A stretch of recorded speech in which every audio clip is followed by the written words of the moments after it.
The 9th day is over. You are coming nearer and nearer to the closing day of 10 days Dhamma seminar. Having worked seriously for 9 days on this technique, understand how you will make use of this technique in your day-to-day life. If you don't do that, then the purpose of your joining a course like this is not served. Then it will become like a rite, a ritual, a vipassana rite, a vipassana ritual. It won't be helpful. Vipassana is not for that purpose. Vipassana is an art of living.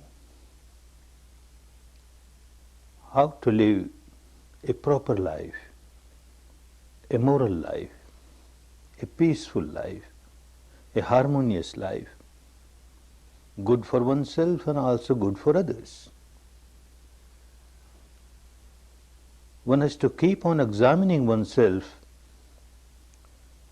whether Vipassana is really teaching me how to live a proper life. That is possible only when you go back home and practice every day, morning and evening. And even practicing morning and evening, if you make it just a mechanical process, sitting 1 hour like you count your beads of the rosary, it doesn't help. Again, in your daily life you have to see how this technique has started helping you. Similar situations, how you are dealing with those situations, how you are facing vicissitudes of your life. Misery may start, but how quickly you come out of your misery. Like this you keep on examining yourself. And if you find that there is no change in your life, no change for better, then there is something wrong. Either the technique is not good, but technique is good because it is helping thousands of people around the world. Today it has helped in the past, so there cannot be any doubt about the technique. That means you are not working properly. Then contact your guide, your teacher, your assistant teacher, and see what mistake you are making. If you are really practicing Vipassana as you should practice, some change or the other. Don't expect some miracles, but some change or the other must start. Change for the better must start in the life.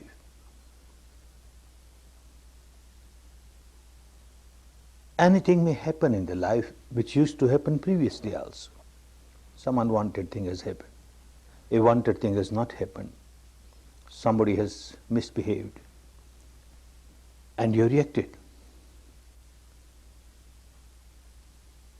Do you keep on reacting in the same way, with the same intensity, for the same duration, or some change is coming?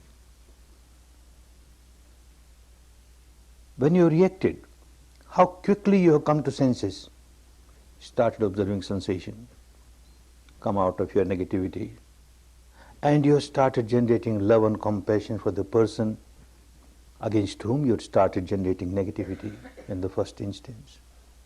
Keep on examining yourself like that. Maybe 10 times a similar situation you face now as you used to face previously. Quite possible 9 times you react in the same way as you used to react before. No change. Once at least out of 10 times, if once you are not reacted, you start observing your respiration, your sensation, that is a big achievement. Once in 10 times.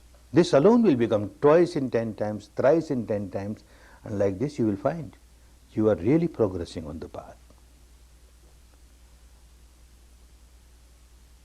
Say a situation as a reason which used to arise previously also, and you have reacted, you have generated negativity, you have generated anger. Previously, you used to roll in that anger, say for 8 hours continuously. You kept on boiling yourself, 8 hours, anger, anger, anger. Now you will notice that this boiling stops in 6 hours? You start smiling. Later on you find in 4 hours you start smiling. In 2 hours, in 1 hour, half an hour, 15 minutes, 5 minutes. This duration of period, if it does not decrease, then you are as miserable as you were before. If you were miserable for 8 hours previously, now you are miserable only for 6 hours. 2 hours you gain, you are happy, you are less miserable.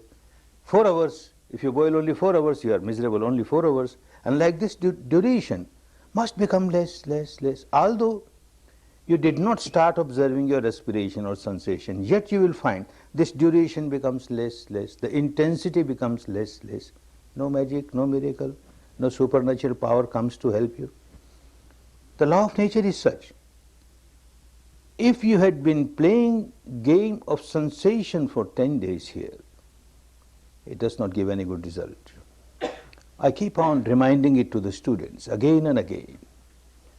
Unfortunately, some are such, they keep on taking courses after courses, 10 courses, 20 courses, someone will make a century, and yet no change, no change. Because one is playing games of sensation. When there is pleasant sensation, one feels so highly elated, wonderful. My meditation is so wonderful. When a gross, solidified, unpleasant sensation comes, one feels so depressed, oh, my meditation is so bad. This is not Vipassana. This is totally against Vipassana. Sensation, pleasant or unpleasant, makes no difference. A sensation, what is the nature of the sensation? Look, it is anicca, it arises, it passes away. Every time a sensation comes, the understanding of anicca should be there. Look, arising, passing. And with this understanding of anicca, your wisdom increases, your equanimity increases, and this is how you are taking advantage of Vipassana. Otherwise, no advantage. If one keeps on playing the game of sensations, pleasant sensation, elation, unpleasant sensation, depression, if that continues courses after courses, if that continues in your morning and evening sitting, what benefit do you expect? No benefit. Otherwise, even though something unwanted has happened, you reacted with the anger, and why this duration has become less now, you not started observing respiration or sensation? Because of your practice morning and evening. Without intentionally trying to observe the respiration or sensation, a part of the mind starts observing it. You are boiling in anger. 1 hour, you might get few moments here and there when you observe your respiration, you observe your sensation. Next 1 hour, again few moments. Those few moments are wonderful moments. Like your car is running with high speed, going to collide somewhere. And a break, a momentary break, the speed becomes a little less. Again, it is running, another break. It went on, it would have went on running for say 8 hours, now in 6 hours it stops. Then 4 hours, then 2 hours, then 1 hour. Your anger was so strong, it would have kept you boiling for 8 hours. Now because of this momentary stoppage that you give, break that you give, unintentionally, it happens because of your practice, daily practice, and you are not playing the game of sensation. If you play the game of sensation, what happens now? Something has happened which you don't like in the outside world, and because of that you will get an unpleasant sensation, and because of that you are becoming angry, and when you feel the sensation, all these days, this is what you had been doing, unpleasant sensation, you have negativity towards it, you don't have equanimity in your mind, so now is an unpleasant sensation, you again react to it, you are not coming out of your misery. But if you work properly, an unpleasant sensation and you laugh and you smile, oh, this is impermanent, let me see how long it lasts, this is impermanent, it arises to pass away, and you find this has started working. Like this, keep on examining yourself whether you are making proper use of Vipassana in your daily life or not. Don't expect that in a 10-day course one will become so perfect that now there will be no more negativity, no more boiling. Oh no. It will become less, and that is good enough. Slow and steadily you will find you are progressing on the path of Dhamma, the path of liberation from all the miseries. Whenever a misery comes, everyone wants to come out of misery. Nobody wants to roll in misery. But it is ignorance which makes us roll in misery for a long time.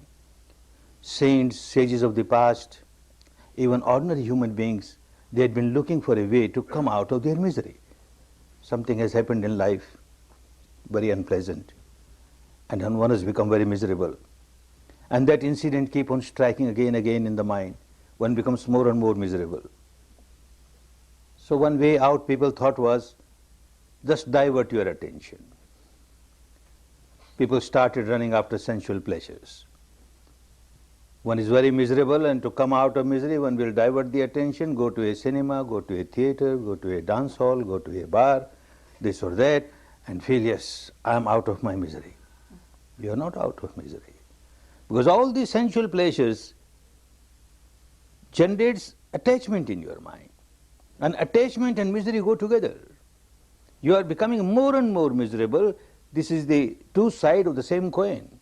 When you have got attachment to sensual pleasure or to anything, then whenever you miss it, you become so agitated, so miserable. You are not coming out of it, no solution. Then some saintly persons, they said, divert your attention not to these sensual pleasures, to something else. For example, unwanted thing has happened and you started generating anger. Get up and walk a little. If that has not worked, get up, drink a glass of water. You are diverting your attention. If that has not worked, just start counting 1, 2, 3, 4, 1, 2, 3, 4. You are diverting your attention. If all that doesn't work, then a solution was given which worked, which still works. If you have got devotion, strong devotion in any god or any goddess, any saintly person, any liberated person, enlightened person, in whomever you have got great confidence or devotion, just start reciting his or her name mentally.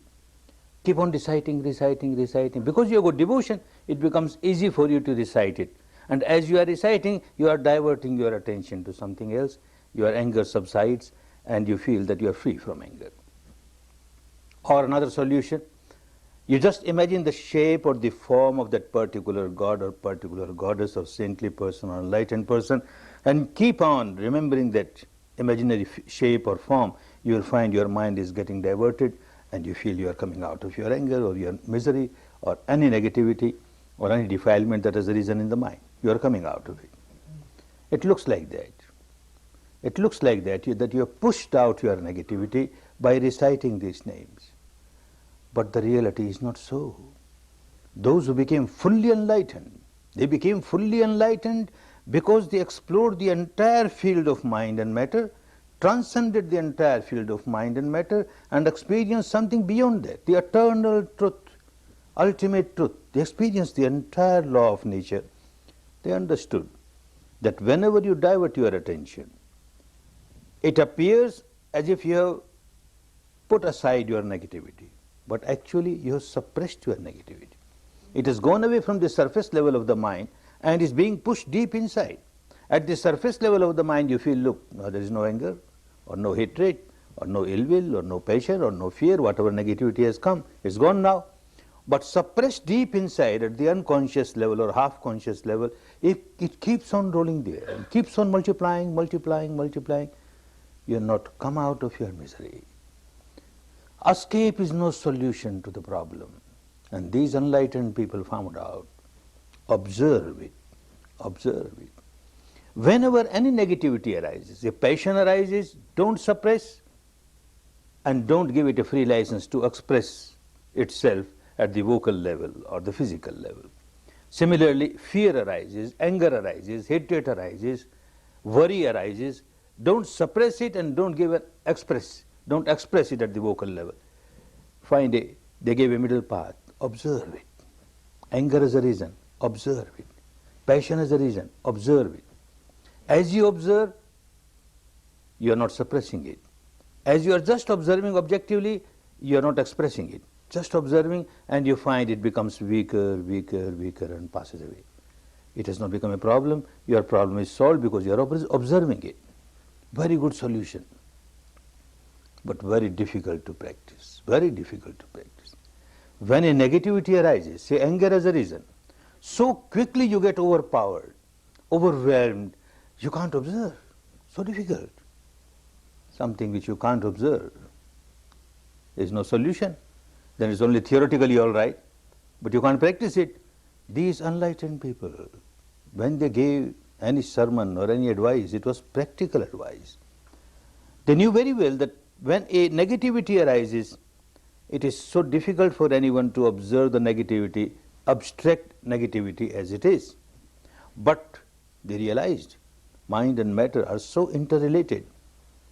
As soon as a negativity arises in the mind, say anger is a reason, passion is a reason, fear is a reason, any impurity is a reason, two things start happening at the physical level.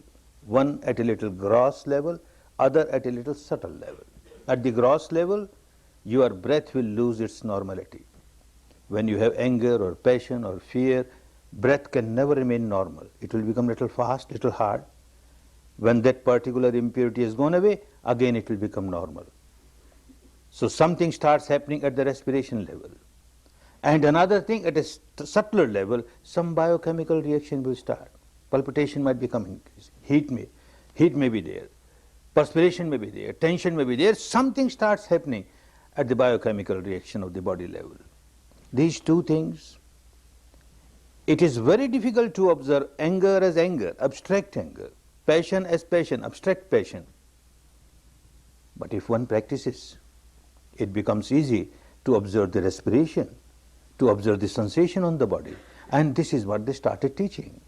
Because it was very clear that for ordinary person, once one gets developed, then it becomes easy. Even abstract anger, abstract passion can be observed objectively, otherwise not.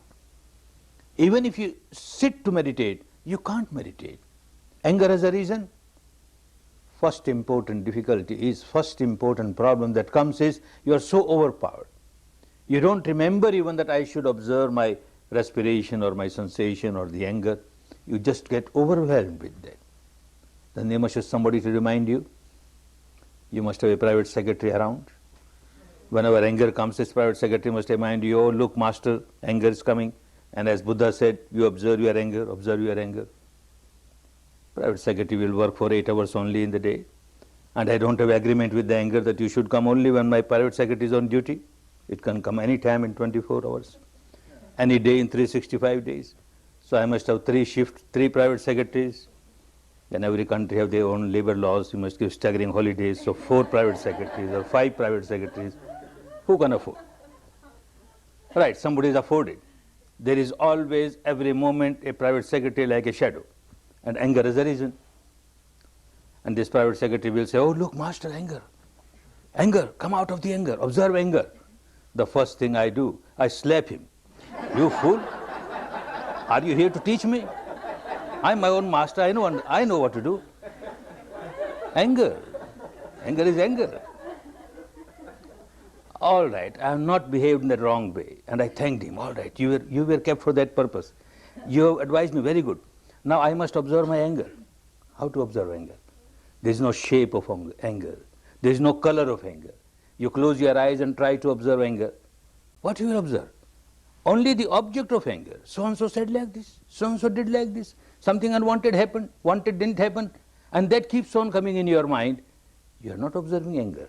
You are observing the object of the anger. And that is the stimulation for your anger. Your anger becomes more and more. You are not observing anger. And that is why enlightened people said, observe your respiration. Observe sensation. Observing respiration, observing sensation, you are not diverting your attention to something else. Because this very sensation, this very respiration is like the other side of the coin. On the one side of the coin, you go to your mental negativity. On the other side, these physical things that are happening, your respiration becoming abnormal or your sensation on the body. So you are facing the problem. You are not running away from the problem. You are not suppressing the problem. A very wonderful solution was found. And for that one has to practice. No magic, no miracle. The old habit pattern of the mind was always give importance to things outside. Things outside. One never tried to understand what is happening inside. Vipassana helps you to see what is happening inside, which is more important than things happening outside. When all importance is given to things outside, then one always remains under the delusion that I am miserable because of things outside. I am miserable because so-and-so said like this or so-and-so did like this. All the cause of my misery I will keep on feeling is outside, outside, outside. A husband will say, if my wife changes a little, our house will become like a heaven, everything will be all right. She has to change a little. And ask the wife, she says the husband has to change a little. Little change in the husband, oh, wonderful. Father will say the son should change a little. Son will say the father should change a little. Mother-in-law will say the son-in-law should change. The daughter-in-law should change. And the daughter-in-law, son-in-law will say the mother-in-law should change. Everyone else should change, not I. I am perfectly all right. What's wrong in me? Because you find fault only outside, outside. You always find the cause of your misery outside, outside. So all your energy, all your strength throughout the life is used to rectify things outside, to correct things outside. Nothing wrong. But big mistake that you are forgetting everything about yourself, what is happening inside. Your energy goes waste. First thing is that it is so difficult to change others. You have no control over others. How can you change others? Even if someone becomes the sole ruler of the whole world, so much power, yet it is not possible that in this person's life everything will happen according to his or her wishes. Nothing will go against his or her wishes. Not possible. Even with all the power one tries to correct somebody, amend somebody. Where is the guarantee that somebody else will not raise the head and start doing something against your wishes? Impossible. You can't change the whole world, but you can certainly change yourself. Certainly change yourself. There's a saying in our country, the path is full of thorn, full of pebbles. You try to clean it, very difficult, and you walk, the thorn will trouble you, the pebbles will trouble you. The best thing, wear shoes and walk over it. You are protected. You don't worry about this thorn and all. They will remain. Let them be there. There is sun, very strong sun. And you want the sun not to be so strong. It's too hot for me. You can't do anything. Take your umbrella. Take the shade and run. Doesn't matter. So you protect yourself. And protecting yourself is just observe what is wrong inside. This is what you started doing by practicing Vipassana. Unless you understand the truth, the totality of the truth, you always remain deluded. Panya, the literal meaning of the word panya, pakarena janeti iti panya. You understand things from different angles. If you try to understand the problem only from one angle, it is a partial truth. And partial truth is always distorted truth. It does not help you. When you see the same problem from different angles, you are coming nearer and nearer to the totality of the truth. Then the delusion goes away. Then your decisions are good, your actions are good, because you are with the totality of the truth. One story of the past, 5 blind, birth blind people were brought near an elephant. They had never seen an elephant, blind from birth. And they were asked to examine an elephant and say what an elephant is. Someone caught hold of the foot of the elephant, the leg of the elephant. I know, it's like a post. For him, it's like a post. Someone caught hold of the tail of the elephant. It's like a brush, a broom. For him, elephant is a brush, a broom. Like that, all 5 of them gave their definition of elephant, which is true, but partial true, far away from the actual truth. Like this, if we keep on seeing things only from one angle, then it's only a partial truth, a distorted truth. All our decisions will go wrong. Vipassana starts helping you. The Panya starts helping you to see things from different angles. One very important angle, which was missing from the time one has taken birth, opened eyes, only seeing outside, outside, outside. One never cared to see what is happening inside. Now Vipassana has given you another angle. Something has happened outside, let me see what is happening inside. So you are not with the distorted truth, only one angle, at least you have got 2 angles now, outside, inside. And as you progress, you will have more angles to see things. But this angle, seeing things inside, is such an important angle. Now you find the cause of your misery, 100% cause of your misery outside.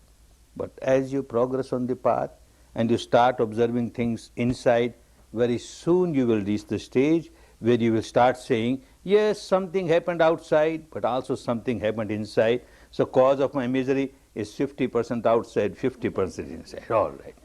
You started sharing the responsibility 50%. You do something to change yourself 50%, doesn't matter. A time is bound to come, if you really practice Vipassana, a time is bound to come when you will start realizing 100% cause lies inside. Not even %, is outside. 100% cause of my misery is inside. Nothing outside can make me miserable. As nothing outside can make me happy, 100% cause of my real happiness lies inside. 100% cause of my misery lies inside. Then you start working inside. You give all importance to inside, and the whole life pattern will change. You will come out of your misery so easily because you started seeing things inside. Somebody has done something which has harmed you. Somebody has done great injustice to you. An example, you take your case to the court. I don't know how it is in this part of the world. Back in our country, when something goes to the court, litigation, it takes years together, from this court to that court to appellate court, etc., and then reaches the federal court, the Supreme Court. It takes 7 years, say. 7 years the case went to the Supreme Court, and the Chief Justice of the Supreme Court went through all the papers and all the evidences and gave decision that the other person is 100% at fault, you have got no fault, and he should be punished, all right? He has given a punishment according to the law of the country. But if I am a wise person, I start thinking, if there was no fault on my part, Supreme Court judge says I have got no fault, then why I suffered for these 7 years? 7 years, day and night, I had no peace of mind. There must be some law of nature, some law of God Almighty, why I was penalized. With Vipassana you start understanding why you were penalized. You are responsible. Every moment you are boiling with negativity, so-and-so did like this, so-and-so did, you are responsible. You kept on boiling yourself. Somebody comes and abuses you. Just an incident, somebody has come and abused you. He is your enemy. He doesn't want to see you happy. He wants to see you unhappy. That's why he is abused, he is insulted. He has abused you once, made you unhappy and gone away. And now what happens? He just wanted you to be unhappy only once because he abused only once. And now what happens? You say, all right, shake hands. You want me to be unhappy? I will remain unhappy. For hours together, for days together, for years together. Sometimes you say that he insulted me so much, I don't forget for the whole life. Don't forget for the whole life? Whom are you obliging? You will keep on rolling in misery, hell misery for whole life. I don't forget for 7 lives. 7 lives in hell. Madness. What we are doing? In the first instance, it was a mistake on our part. Somebody brought a present of abuse and we accepted it. When somebody is abusing, it is the problem of this person, his problem, her problem, full of negativity. This is his misery. Why share that misery? Why take that misery on you? Just smile like Buddha. All right, it is. I have not accepted your present. You have to suffer for that, you have to suffer for that. I can't suffer for you. I won't suffer. That itself was a big mistake. And then you kept on rolling. You kept on remembering, he insulted me like this, she insulted me like this. You keep on staging that drama on the platform of your mind again, years together. No one else is responsible for that. You yourself responsible for that. As you examine more and more the reality inside, things will become so clear, so clear. I am responsible. Whenever I react, I bring misery to me. I don't react, whatever happens outside, I'm not miserable. I can smile. So the entire responsibility lies with me deep inside. I change my own habit pattern. I become free from misery. I start living a better life. But that requires a lot of practice. Things become easier if you practice Vipassana properly, this material structure, how it is working, how biochemical reactions are coming, because of the different sensations are coming, how the mind, the 4 parts of the mind, the vijnana, the cognizing part of the mind is working. The sanya, the recognizing part is working. The vedana, the feeling part is working. And the sankhara, the reacting part is working. How they are working, if you keep on observing them, you will notice that the 4th part, the sankhara part, the reacting part, has become so strong for you. And the first part, the vijnana, just cognizing, remaining Observing things objectively has become so weak, so weak. And the fourth has become so strong. Oh, this is the reason of your misery. And by the practice of vipassana, you will find the fourth part, the sankhara becomes weaker, weaker, weaker. Even if you react, it is like a line drawn on the water.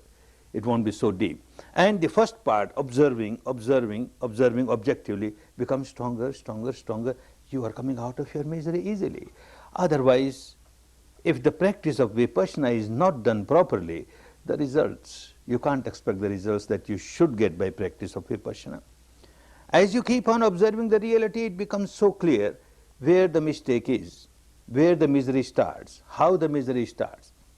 Otherwise, one keeps on saying, whenever I see this person, I start generating negativity. Is it so? That means something wrong in this person. The biochemistry of this person is such that your biochemistry starts changing and generate negativity. If that is so, then everyone who sees this person must generate negativity. It doesn't happen. The same person, seen by 5 at the same time, one generates negativity, anger, other may generate passion, the third may generate fear, the fourth may generate something else, all 5 generating different things. Oh, then it becomes clear. It is not there, something wrong in me. Each individual has one's own problem. An example, an artist, a very good artist, on a canvas with his or her brush and the ink draws a picture. A very beautiful image comes out, very beautiful. Starts looking at that image, ah, wonderful. This person is so wonderful. And then loses the balance of the mind. I want to live with this person. I must live with this person, so beautiful person. And people say, you are a mad fellow. Your own creation, your own imagination, there is no truth in it, and you want to live with this picture. How is that possible? Oh no, I can't live without this person, I must get this person. Mad fellow. Similarly, the same artist may draw another picture, very horrible, very ferocious. Oh, this person is so bad, so ferocious. He will eat me, he will devour me, please save me, please save. People say, mad fellow. Your own creation, your own imagination, what you are doing? We can say this artist as a mad fellow, but each one is playing the same game. Each one keeps on drawing pictures and then keep on reacting to those pictures. Each one keeps on carving images and then keeps on reacting to those images. All imaginary pictures, imaginary carvings, and yet what a great reaction is there. An example, 20 years back, 20 years back somebody said something or did something that I did not like. That means my sanya did not like. My sanya said very bad. And as soon as the sanya said very bad, sankhara reacted, a very bad person. Negativity arose. And I carved an image of this person. Very bad fellow. Very bad fellow. For 20 years I have not seen him. After 20 years, with the interval of 20 years, I see the same person and I start reacting. Very bad fellow. Very bad fellow. Oh, in 20 years he might have become a saintly person, who knows? And even the first instance, it was only my sanya which said very bad fellow. Actually, he might not have been bad, who knows? My own creation. I have carved an image of this person, very bad fellow, very bad fellow. I am reacting to this image, created by me, carved by me. This comes between the reality of this person and my reaction, this comes in between, and I am reacting to this. Similarly, another example, 20 years back somebody said something or did something which I liked, that means my sanya liked, ah, wonderful. And the evaluation was given, ah, wonderful person, a thorough gentleman, what a saintly person, saintly person. 20 years I have not seen him. With the interval of 20 years I see, that image comes. Ah, thorough gentleman. He might have become a devil. During these 20 years, he might have changed so much. And who knows, in the first instant he might have been a devil. Only my sanya said, a very thorough gentleman, very good gentleman. I am reacting to my own images. That reality will become clearer and clearer if you start examining how your 4 parts of the mind are working, how the interaction of the body, the material structure, interaction is going on. And all that will become so clear if you just observe objectively, objectively, objectively. Same person, same object, seen by 5 different persons. 5 different persons are good, 5 different images of the same person. They are reacting to their own images, not to this person. Even the same object, it comes to me, in contact with my sense door, eyes or ears or anywhere. 5 different times, the same object, and yet I react in 5 different ways, the same object. Say certain words come to my ear. 5 times, same words have come, and I have reacted in 5 different ways. If I am a good Vipassana meditator, it will become so clear. An example. Example is example. No reality in it, just example. One evening I am walking. I am walking with 5 of my students. It's evening, little dark. On the footpath somebody is lying there, and one of my students hits this person, kicks this person, and this person shouts, "Are you blind? You got eyes or buttonholes?" These words come to my ear. And I find a wonderful sensation in my body. Very pleasant sensation, a flow of very pleasant sensation. Somebody is abused. You got eyes or buttonholes, and I am getting a very pleasant sensation. One incident. Second incident, I am going alone. I have hit this person. And he shouts the same language, the same words, the same tone. "Are you blind? You got eyes or buttonholes?" Now I find no pleasant sensation. No pleasant sensation. Unpleasant sensations are there. Third incident. Again, example is example. I am going, and with me my 5 students, and again I have hit. I have hit, and again he has shouted. Same words. "Are you blind? You got eyes or buttonholes?" And I find the unpleasant sensation is more severe than last time. Same words, but yet such difference. Fourth time, just an example. Again, I am walking. I have hit the person. Again, the same tone he has shouted. "Are you blind? You got eyes or buttonholes?" And suddenly I realize these are the words of my son. My son abusing me. "Are you blind? You got eyes or buttonholes?" Oh, the sensation becomes so unpleasant. So unpleasant. Fifth time. Again, example is example. I am walking with 5 of my students. I have hit this person. He has shouted in the same way. I have recognized my son. Oh, now it is totally unbearable. Unbearable. Why? The same words came to the ears 5 times, and why it is so different? What happens? A good Vipassana meditator will start understanding what happens. The first time when these words came, my sanya says, "Yes, these are words of abuse, but not for you. Not for you. They are for your students." And these students, I keep on teaching them, be aware, walk with mindfulness. And they are so immature. They have not understood anything. Hit somebody, and they have to suffer this abuse. I am a Vipassana teacher. I can't make such mistake. Look, this abuse is not for me. It is for my student. And there is a pleasant sensation throughout.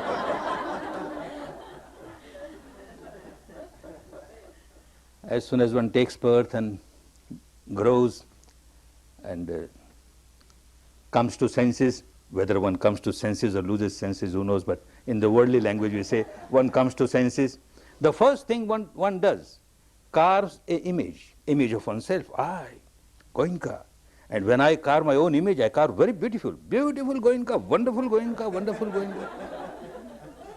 And I establish this image in the temple of my mind. Wonderful. Goenka is so wonderful.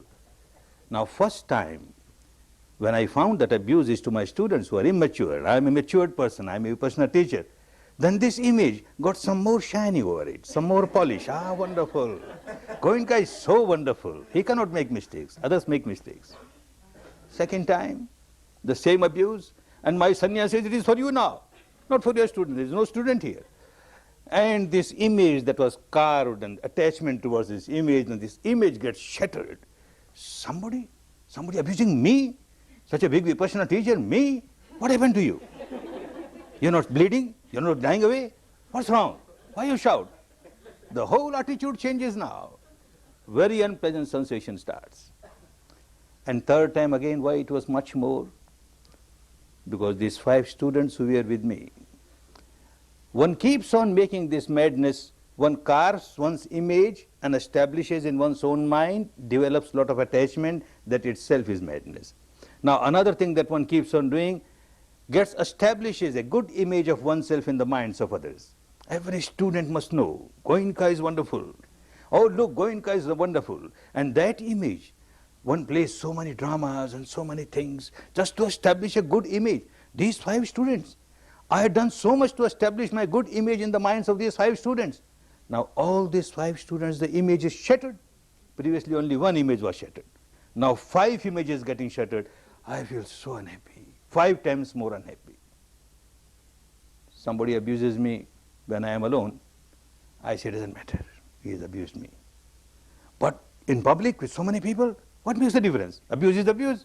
Whether you are alone or whether you are with so many other people, because you have put your image in the minds of so many people and now that gets shattered, you are much more unhappy. That becomes clearer and clearer as you go deeper and make an analytical study of the things.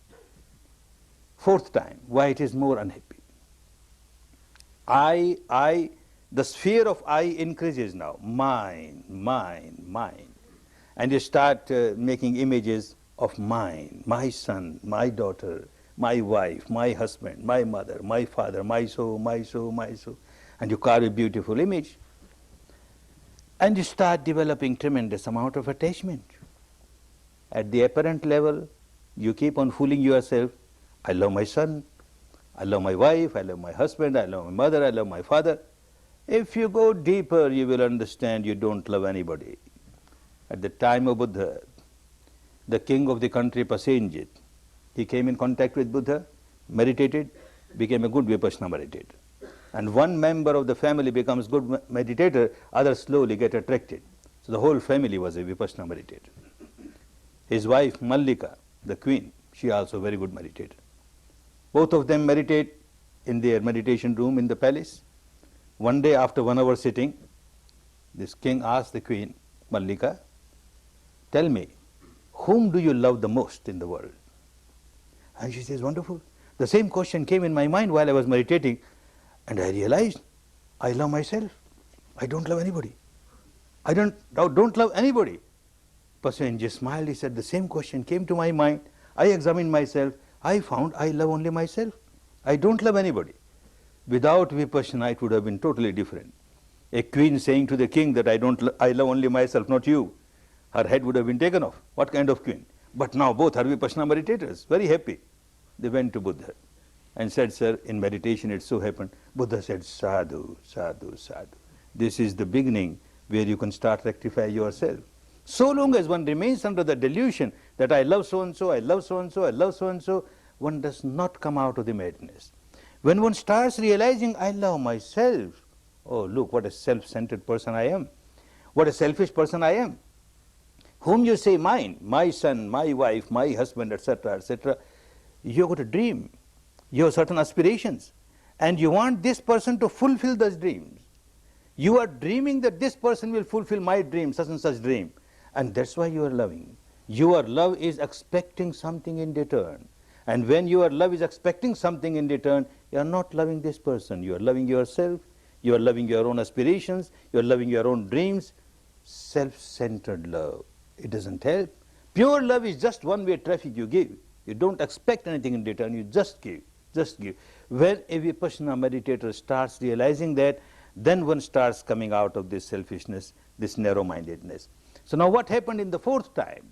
This son of mine, so much dream was taken when he grows, he will be son of a Vipassana teacher, so he will be serving him like anything, and he will be so obedient, and like this and like that. And now my sanya says, these words are from your son, my son abusing me. Ordinary person on the street whom I didn't know, and with whom I had no dreams for future. This person abuses me. I don't like it, but it doesn't have much effect. My son, he abuses me. Oh, it becomes so unbearable. Now 5th time, why it is much more unbearable? Because the same mistake I keep on doing, the image of my son. As I try to establish my image in the minds of others, I try to establish the image of my son, my daughter, my wife, my so, so wonderful. They may have some defect, but I keep on covering that defect. Oh, no, they are so wonderful, so wonderful. Now the images I established in the mind of 5 of my students about my son, those images got shattered. I am 5 times more unhappy. All that will become very clear when you know how to observe your sensation. Something has happened, what kind of sensation? Something has happened, what kind of sensation? This is how Vipassana will help you. Unless you make use of Vipassana in your daily life, then it will become like any other organized religion. One goes to a temple, one goes to a church, one goes to a pagoda, one goes to a mosque, performs this rite, that rite, feels very happy, I'm a very religious person, I'm a very religious person. It doesn't help in the life. Deluding oneself. If Vipassana is also made that way, I take one course every year, I sit morning and evening, and my duty is over now. Let Buddha do something for me. He will do, because I am doing his job. He told me to do this, I am doing it. Now it is his job to save me from all misery. It doesn't work. It is changing your own habit pattern. Understanding at the depth how you are making yourself miserable. Moment to moment you are creating only misery for you, either craving, either aversion, either craving or aversion, this sensation, that sensation, craving, aversion, a bundle of misery. And by this technique you are coming out of this mad habit, coming out of your misery. A purpose to come to a course like this should not be taken like a rite or a ritual. There must be a purpose for your coming. And the main purpose is that you understand the reality of mind and matter within yourself at the experiential level. And every time you come, you are developing certain qualities in you. And those qualities will help you to reach the final goal of full liberation. In the language of the past, in Buddha's language, there are 10 such good qualities. And when you fulfill those qualities, you reach the final goal easily. They are called parami. Parami is a quality which helps you to cross the ocean of misery and reach the other shore free from all misery. There are 10 paramis, and one gets wonderful opportunity coming to a course like this to develop all the 10 paramis little by little, like your 10 jars, 10 pots. And even if you put one drop in each, drop by drop, a time will come when all these jars will get fulfilled and you reach the final goal. What are these 10 paramis? What are these 10 qualities? Remember them so that next time you come, you be very careful that you put at least one drop in each jar. More the better. One parami. Nekkhamma parami. A parami of renunciation. One is to renounce the householder's life so that there is no attachment left. Everyone is not prepared to renounce the householder's life. Everyone cannot become a monk or a nun. Then how to develop this parami? And it is an important parami. Then this wonderful opportunity. For 10 days, although one has not shaven the head and one has not changed the robes, but for all practical purposes, one lives a life of a monk, one lives a life of a nun. Because in courses like this, you live on the charity of others. Whatever food you take is charity of others. Whatever facility you have is charity of others. And what for one becomes a monk or a nun? There is nothing to say mine, mine, mine. All these paramis are to take you to the stage where entire ego gets dissolved. The final stage of egolessness takes you to the final goal. And with renunciation, one becomes a monk, and with the begging bowl in the hand, asks food from house to house, the ego starts getting dissolved. You get a wonderful opportunity here. Initially, when courses were started in India, and for some time here also, when we didn't have our centers, then one mistake was there. We couldn't rectify, and it took time to rectify. Charges were taken from the students. No charges for the teaching, because teaching is so invaluable. What charges can give? What charges can anybody give? But at least for boarding, lodging, the actual expenses, out-of-pocket expenses, were charged from the students. That was wrong. But once the centers started coming up around the world, then the Dhamma started being taught in its pure way, pure form. If money is charged, then you don't get this parami of renunciation, because all the time you feel I am paying for it. And when you take your meals, oh, this is not to my taste, I paid for it, no, this is not good, I want that, your ego is there. Otherwise, like a monk, like a nun, whatever comes in the begging bowl, beggars have no choice. You get it, you eat it, you are happy with that. You are dissolving your ego. Very important. For that purpose, no charges should be taken. No charges of teaching, no charges of boarding, no charges of lodging. When we first gave this idea to the people in India, all the trustees were, when the center was established, they were so afraid. What, Goenkaji, what you are doing? This is such a poor country. People don't get meals for days together. And you are giving free meals here. There will be such a big crowd. I said, don't worry, let them come. They have to work from morning 4:30 till night 9:30. If they work, doesn't matter. If they come only for meals, then they won't work. Then they have to run away. So it doesn't matter. And doesn't matter. Nothing happened. It went perfectly all right. People came to work seriously. Same thing here also when I started in the West. People said, well, in the West, people will suspect you. Why you are not charging even for food? There's something wrong. Some intention, wrong intention is there. Or you are supported by some government or some intelligence group or something. Something is happening. Otherwise, how somebody can give free boarding, free lodging? How that is possible? Not possible. So this doubt won't allow people. I say, this doubt will go away, don't worry. And look, it has gone away. So Dhamma, when it is taught in its pure form, is so helpful to the students. And it helps them to develop this parami, renunciation parami. One feels, I am a monk here. For 10 days I am a monk. I am a nun. I have to live like a monk, like a nun, on the charity of others. And this helps them. Another parami, Shila parami. The 5 precepts that you take here, you are supposed to observe them outside also. But it is so difficult in outside world. You keep on breaking this or breaking that. Although it may be due to the environment, because you are kept busy from morning 4:30 till night 9:30, there is no opportunity for you to break. So at least for 9 days or 10 days, you keep your Shila so perfect. When you start talking, 10th day tomorrow, slight danger is there. That's why silence for 9 days, to observe this Shila. When you start talking, you may exaggerate something, or you may hide something, and your Shila is broken. So at least for 9 days, perfect Shila, you get this wonderful parami. And the next parami is Virya, efforts. As a householder, one has to make effort, but every effort one makes is to earn money for livelihood. Yes, one has to work. But coming to a course like this, the Virya is the real Virya, a Virya to purify your mind, a Virya to live a good life. All the efforts that you make are the efforts to purify your mind, to purify your mind. This goes to your credit, the credit of parami, Virya parami. And the next, Panya parami, wisdom. Staying at home also, reading scriptures, going and listening to some Dhamma discourses somewhere, you get wisdom. Sutamaya panya, Chintanmaya panya. But that is not parami. Parami is Bhavanamaya panya. You have to live the life of wisdom, living wisdom. And all that happens while you are here for 10 days, living wisdom. You are experiencing wisdom. You are experiencing the truth of the things inside, and you are experiencing the law of nature inside, and you are experiencing how to live in line with the law of the nature. This becomes your parami, the Panya parami. Another parami, Khanti parami, tolerance, tolerance. Coming to a course like this, 100 students or 200 students sitting together, meditating. You try not to disturb others, but somebody starts disturbing you. Somebody starts coughing. Somebody starts burping.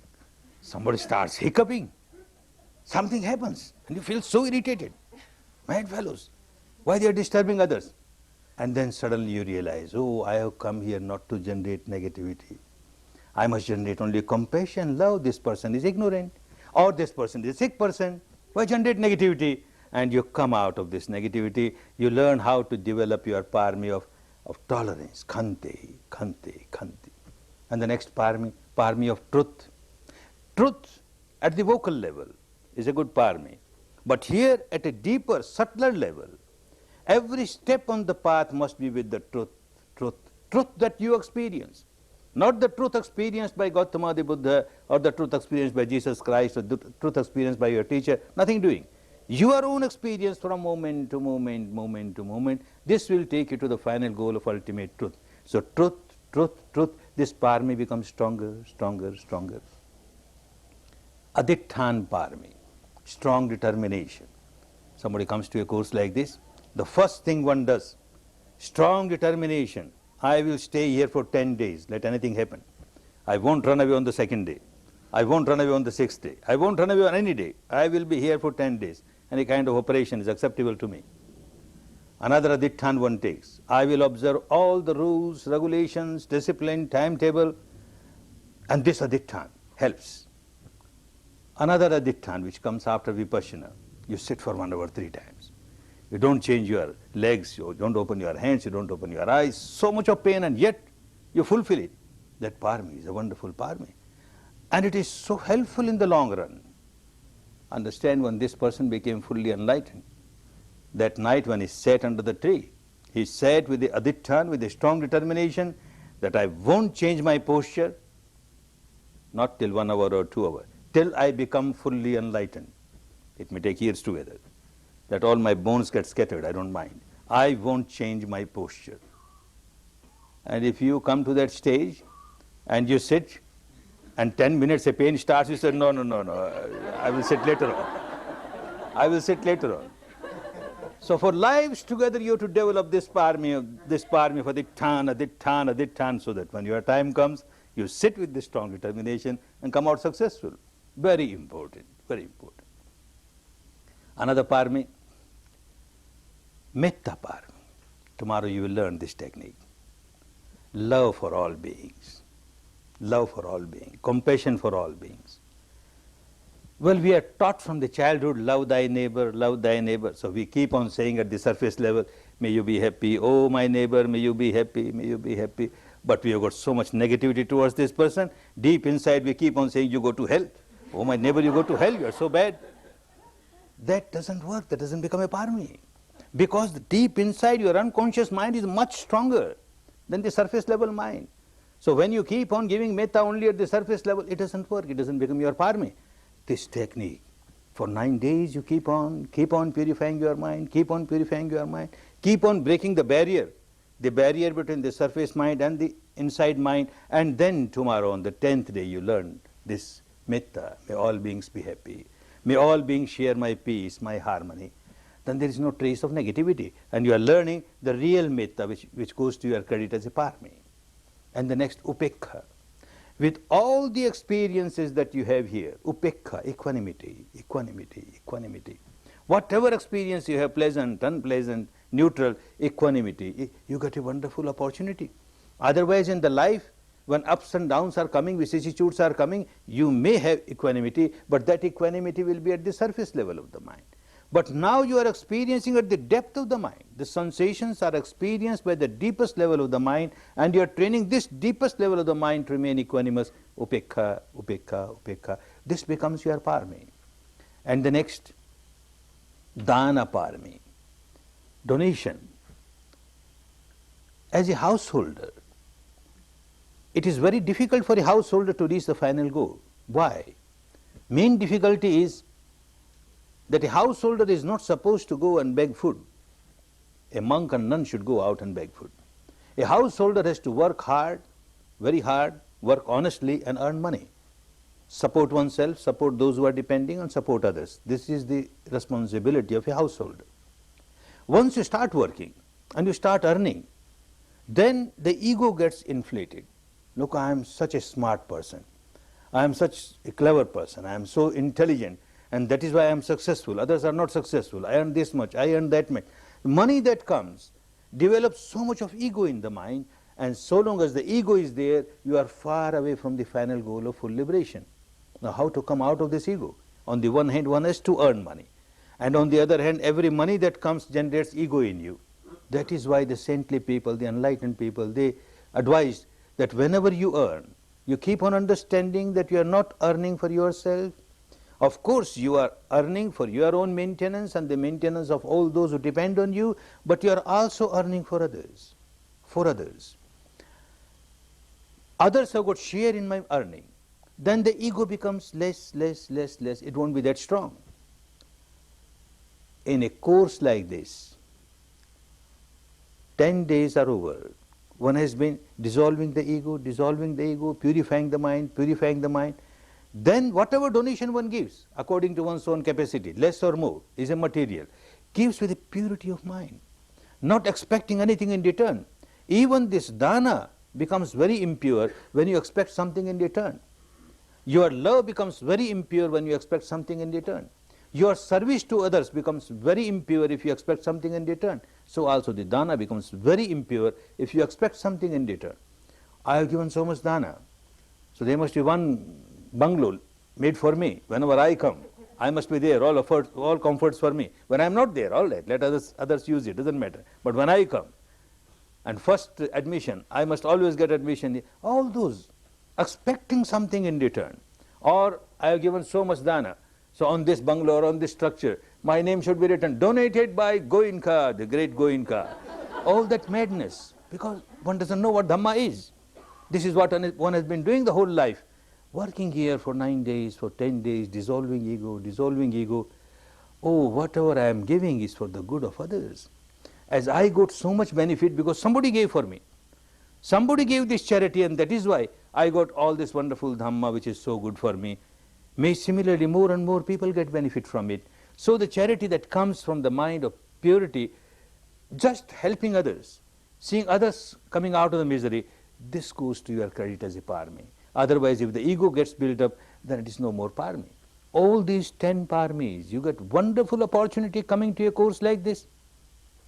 Coming to a course like this, to meditate, purify your mind, and develop all the 10 paramis. People come to give 10 days service in such courses. And those who come for 10 days service, they are developing the same 10 paramis. They get an opportunity here, serving here. They find that how they are developing their parami. This developing of the parami, drop by drop, in these 10 jars, 10 pots, big pots or small pots. If you are going to become a fully enlightened person, the jar is too big. It takes time, doesn't matter. But otherwise, full liberation comes even with smaller jar. But all these 10 jars must be filled. All the 10 paramis must be complete. And that completion, you get a wonderful opportunity coming to a course like this. Make best use. Next time, whenever you come to the course, keep in mind that I am going to the course not for a rite, not for a ritual, not for a religious ceremony. I am going to fulfill my own paramis. I am going to make a change in my life, and a change for better. And then you keep on applying it in life. All these 10 paramis will come to help you in your daily life also. Not at the final goal time. They will be helping you every time in your every life. Any problem comes, you will find one parami or the other is coming to help you. Because these are all good qualities. A pure mind must have those good qualities, and you are, by practicing, you are developing those very qualities. May all your 10 paramis develop, get fulfilled. May you all reach the final goal.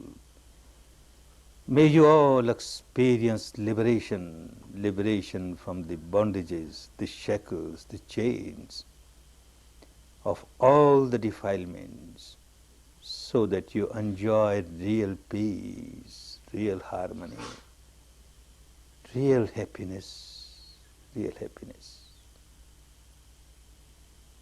Bhavat Sarva Mangalam Bhavat Sarva Mangalam Bhavat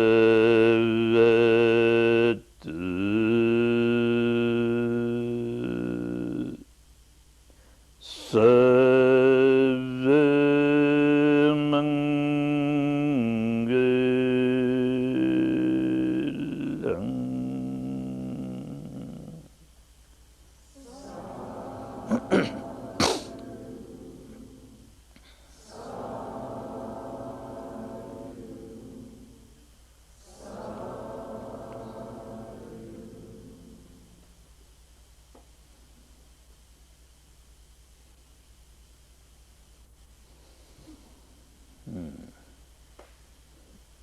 You may take rest for about 5 minutes and then again start working.